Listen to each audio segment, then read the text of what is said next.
오늘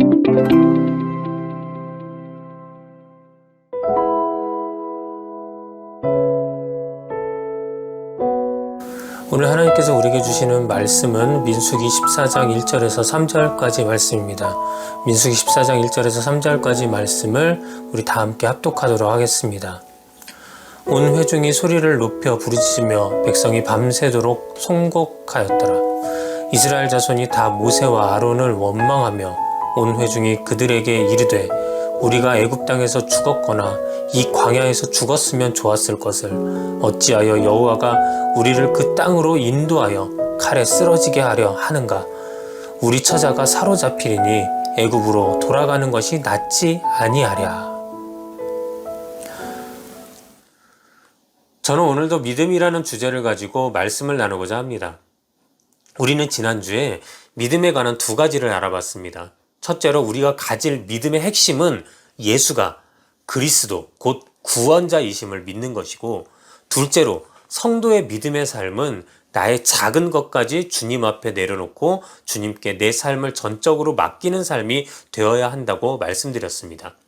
오늘은 여기서 더 나아가서 믿음의 장애물이란 주제로 말씀을 나누고자 합니다. 우리는 믿음의 사람이 되어야 하고 그 믿음이 중요하다고 우리는 익히 알고 있습니다. 하지만 그럼에도 불구하고 우리가 실제 이 믿음대로 세상에서 살아가는 것은 절대로 쉬운 일은 아닙니다. 왜 우리는 이렇게 믿기 어려운 삶을 살게 된 것일까요? 다시 말해서 나의 믿음에 방해하고 있는 그 믿음의 장애물들은 과연 무엇일까요?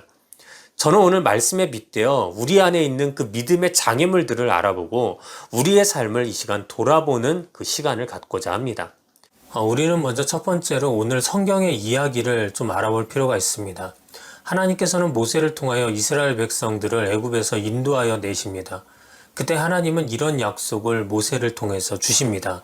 출애굽기 6장 8절에 보면 내가 아브라함과 이삭과 야곱에게 주기로 맹세한 땅으로 너희를 인도하고 그 땅을 너희에게 주어 기업을 삼게 하리라. 나는 여호와라 하셨다 하라. 즉 하나님께서는 모세를 통해 이스라엘 백성들을 하나님께서 주시겠다고 약속하셨던 가나안 땅으로 보내서 그 땅을 차지하도록 인도하시겠다고 말씀하신 것입니다. 이스라엘 백성들은 바로 그 하나님의 약속을 믿고 애굽에서 나와 하나님의 인도하신 대로 이동하기 시작을 합니다. 그런데 오늘 성경 본문을 보면은 그 약속의 가나안 땅 앞에서 이스라엘 백성들은 절망하고 있는 것을 우리는 볼 수 있습니다. 심지어 오늘 본문 3절에 보니까 그들은 차라리 이럴 거면 애굽으로 돌아가는 것이 나을 것 같다라고까지 이야기를 하고 있습니다. 그들이 이렇게 절망적으로 이야기하는 이유는 무엇일까요? 이는 한마디로 이야기하면 그들의 믿음이 사라져 버렸기 때문입니다. 그들의 믿음이 사라져 버리기 시작한 것은 바로 12명의 정탐꾼들이 40일 동안 가나안을 정탐하고 돌아온 뒤부터 시작됩니다. 12명의 정탐꾼은 똑같은 시간에 똑같은 장소에서 똑같은 것을 보고 왔습니다. 그런데 신기하게도 그들이 말하는 내용은 10명 대 2명으로 정확하게 나눠지게 됩니다. 2명, 즉 여호수아와 갈렙은 하나님의 약속의 땅을 바라보며 희망으로 가득 차 있었지만, 그러나 나머지 10명의 정탐꾼은 그들이 본 것을 가지고 그들은 불평하고 불만을 가지고 이야기하기 시작을 합니다. 특히 민수기 13장 32절부터 33절까지의 말씀에서 보면 이스라엘 자손 앞에서 그 정탐한 땅을 악평하여 이르되 우리가 두루 다니며 정탐한 땅은 그 거주민을 삼키는 땅이요 거기서 본 모든 백성은 신장이 장대한 자들이며 거기서 네피림 후손인 아낙 자손의 거인들을 모았나니 우리는 스스로 보기에도 메뚜기 같으니 그들이 보기에도 그와 같았을 것이니라 라고 기록하고 있습니다. 여기서 우리가 주목해 보아야 할 것은 바로 그들이 그 땅을 악평한 이유입니다. 그 이유가 무엇일까요? 바로 그 이유는 바로 그 땅의 거주민들이 네피림의 후손 아낙 자손들이었기 때문입니다. 네피림의 후손 아낙 자손이란 과연 누구일까요? 네피림은 히브리어로 다른 사람을 넘어뜨리는 자라는 의미가 있습니다. 실제 그 이름대로 그들은 기골이 장대한 거인 족속이었으며 싸움을 일삼는 민족이었습니다. 성경 창세기 6장에도 그들에 대해 관한 이야기가 나오는데요. 특히 6장 4절에 보니까 그들은 용사라 고대에 명성이 있는 사람들이었더라 라고 표현하고 있습니다. 자, 그러니 어찌 보면 그 10명의 정탐꾼이 말했던 그들에 대하여 보니 우리는 메뚜기와 같았다라고 하는 표현은 너무나도 당시 그들의 상황을 사실적으로 묘사한 것이었을 수도 있습니다. 문제는 이 말을 들은 이스라엘 백성들의 반응이었습니다. 오늘 본문 1절에 보니까 이 말을 들은 이스라엘 백성들은 밤새 소리 지르며 통곡하기 시작을 합니다. 그리고 2절에 보니까 자신들을 애굽에서 인도해낸 모세와 아론을 원망하기 시작을 하면서 그들이 하는 얘기가 차라리 이럴 거면 우리가 여기서 죽는 것이 낫다라고 이야기합니다. 그리고 결국 3절에서 그들은 애굽으로 다시 돌아가자고 이야기하는 것입니다. 결국 이 일로 하나님은 이스라엘 백성에게 진노하기 시작하셨습니다. 그리고 결국 그들 중 여호수아와 갈렙을 제외한 다른 이들은 약속의 땅에 들어가지 못하고 광야를 떠돌다 죽고 마는 벌을 하나님은 내리셨던 것입니다. 이스라엘 백성이 어떤 백성이었습니까? 그들은 하나님의 약속의 말씀을 직접 듣고 하나님의 직접적인 인도하심을 받고 하나님께서 그들을 먹이시고 입히시고 그들의 적들을 물리치시는 그 놀라운 기사와 이적을 두 눈으로 똑똑히 체험하면서 여기까지 왔던 자들입니다. 그런데 어찌하여 이리도 순식간에 그들의 믿음이 사라져버리고 오늘 그들은 이렇게 절망에 빠지고 만 것일까요? 다시 말해 과연 그들의 믿음을 순식간에 앗아간 그들의 믿음의 장애물들은 과연 무엇이었겠느냐는 것입니다.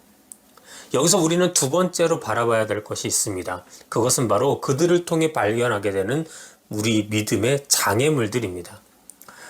이스라엘 백성들의 믿음을 송두리째 앗아간 것은 즉 그들의 믿음의 장애물은 바로 다른 것이 아니라 그들이 하나님의 약속보다 자신들의 눈에 보이는 것에 먼저 집중했기 때문입니다. 사람들은 흔히 말합니다. 보이는 것이 다가 아니라고요. 그런데 사람들은 또 반대로 그 보이는 대로 믿고자 하는 습성이 있습니다. 그래서 때로는 그 보이는 것이 눈에 보이지 않는 하나님보다 더 믿을 만한 존재라고 생각할 때가 많이 있는 것입니다. 오늘 이스라엘 백성들도 마찬가지였습니다. 그들은 때때로 하나님이 보이지 않는다고 하나님의 명령을 받고 자신들을 인도한 모세가 보이지 않는다고 그들은 끊임없이 하나님 앞에서 징징대고 하나님 앞에서 범죄하였던 자들이 바로 이스라엘 백성들이었습니다. 실제 오늘 본문에서도 그들은 눈에 보이지 않는 하나님과 그분의 약속보다는 눈에 보인 기골이 장대하고 싸움 잘하게 생긴 아낙 자손들에게 눌리기 시작하였습니다.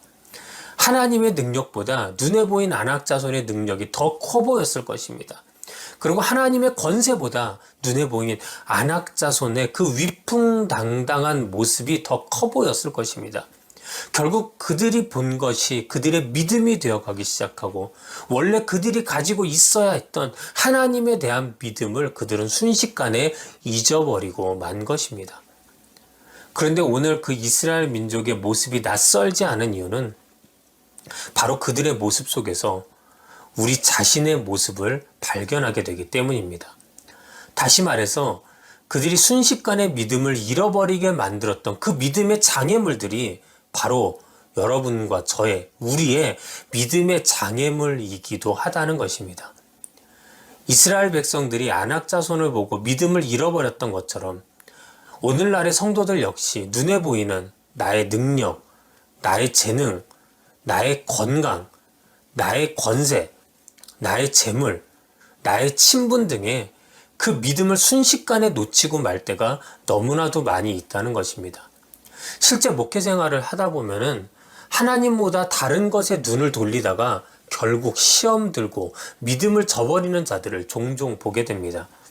눈에 보이는 재물, 능력, 권력 등에 집중하다 보니까 남들처럼 재물이 없다고, 남들처럼 능력이 없다고, 혹은 다른 사람들이 나의 능력을 인정해 주지 않는다고, 그리고 내 권력에 대항한다고, 심지어는 주의 사랑이 증거되고 복음이 증거돼야 하는 그 자리에서조차 우리는 싸우고 낙심하고 비참해했던 것입니다.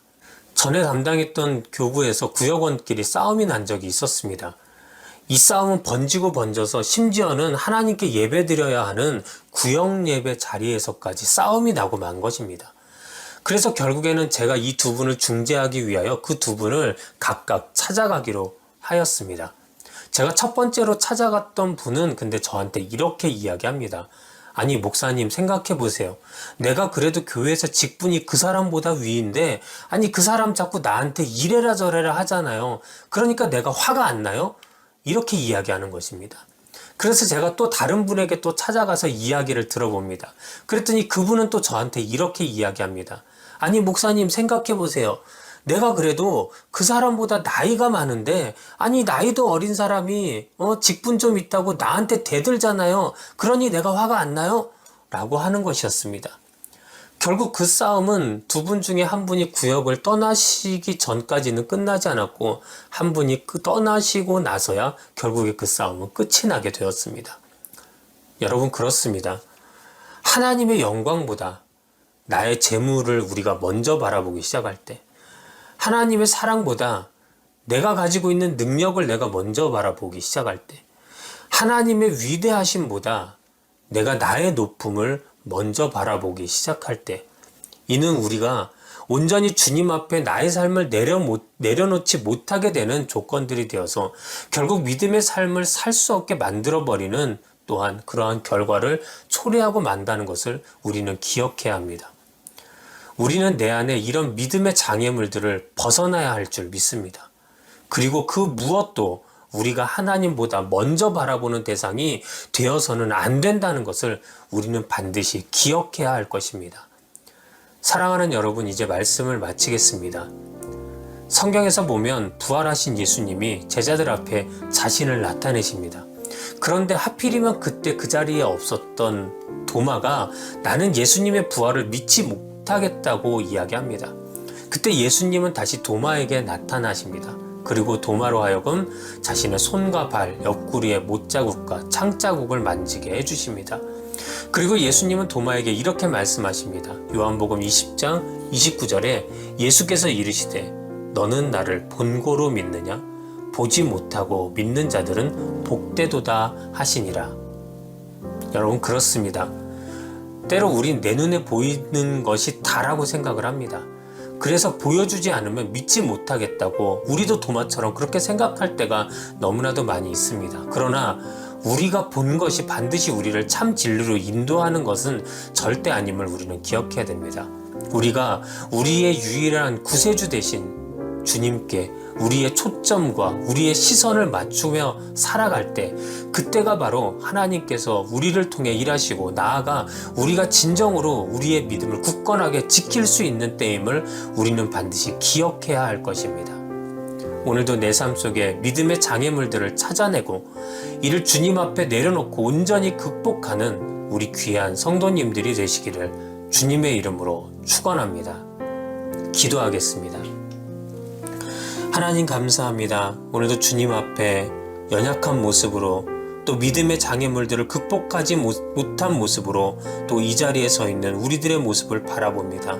주여, 오늘도 주님의 말씀 앞에서 우리가 그동안 불평하고 악평하며 하나님의 약속을 믿지 못했던 그 우리들의 모습이 있지 않나 우리의 삶을 되돌아보게 하여 주시옵시고 바라옵기는 그 모든 것들까지도 이제 주님 발 앞에 내려놓게 하여 주시어서 내가 이 믿음의 장애물들을 극복하고 온전히 하나님 앞에 믿음의 관계로 바로 설 수 있는 우리 모든 성도들이 될 수 있도록 주님 인도하여 주시옵소서. 오늘도 주님께서 우리와 함께 하심에 감사와 영광 올려드리오며 예수님의 이름으로 기도드렸사옵나이다. 아멘.